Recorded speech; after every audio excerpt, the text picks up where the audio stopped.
Bienvenue sur la chaîne Ma Psy en ligne chez moi, je suis Émilie, je suis psychologue et aujourd'hui je voulais vous parler d'une petite anecdote qui m'avait amené une réflexion par la suite. Cet été, enfin c'était plutôt au mois de septembre, j'étais partie en vacances chez une amie j'observais avec son mari et je me disais mais ouah, elle est vraiment au petit soin avec son conjoint et au début je trouvais qu'elle était au petit soin avec son conjoint et puis plus je l'observais et plus je me rendais compte que je me posais la question de si c'était pas infantilisant, c'est-à-dire que elle lui ramenait son bol de céréales, alors c'était très symbolique, dès qu'il sortait du lit, elle s'inquiétait pour lui comme que si on partait faire un tour avant qu'il se réveille, elle s'inquiétait du fait qu'il puisse se réveiller et qu'elle ne soit pas là, qu'il puisse être inquiet ou qu'il puisse se sentir perdu.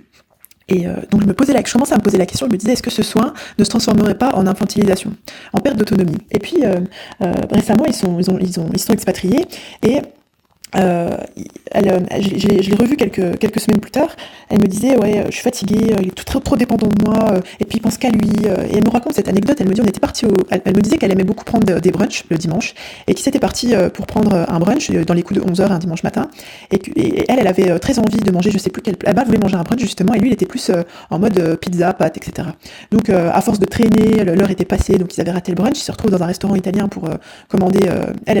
Donc lui ne savait pas, il hésitait entre je me rappelle prendre une pizza végétarienne et prendre des pâtes au pesto. Et devant son hésitation, elle décide d'elle-même prendre des pâtes au pesto pour qu'il puisse prendre sa pizza. Il lui a rien demandé du tout, elle a tout fait d'elle de son propre chef. Puis après, elle me dit oui, il était même pas content, je me suis entre guillemets privée pour lui, il est complètement ingrat, etc. Et en fait, je lui dis mais tu te rends compte qu'il t'a rien demandé? C'est un peu violent et puis forcément j'agace.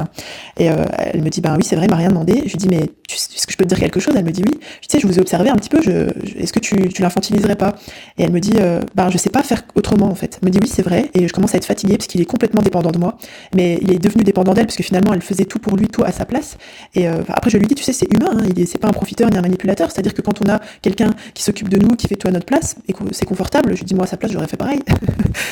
Donc est-ce que c'est pas ta disposition qui a fait que il finit par se reposer complètement sur toi et puis comme il t'a rien demandé, il n'a pas eu le temps d'éprouver un besoin, un désir ou quoi que ce soit et donc il n'est pas dans une position où il est reconnaissant et ça t'agace. Et en plus toi tu te frustres parce que tu t'écoutes pas, tu te suradaptes complètement. Et donc elle me dit oui c'est vrai, et elle me pose la question suivante, mais comment c'est quoi le juste milieu entre je fais ma vie, je le calcule pas et je suis sa maman?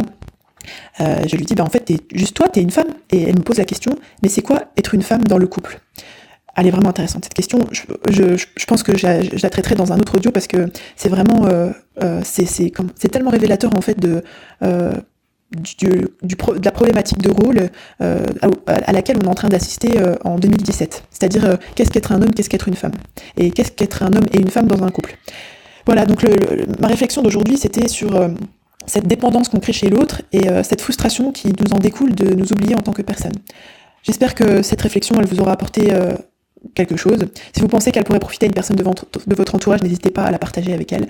Si ça vous amène à d'autres réflexions, si vous avez des remarques ou des commentaires, n'hésitez pas à me les laisser en bas. Dans la barre d'infos, vous avez l'inscription à ma newsletter si vous voulez de temps en temps avoir des nouvelles sur mes nouvelles productions, etc. N'hésitez pas à vous inscrire à la newsletter, à vous abonner à la chaîne.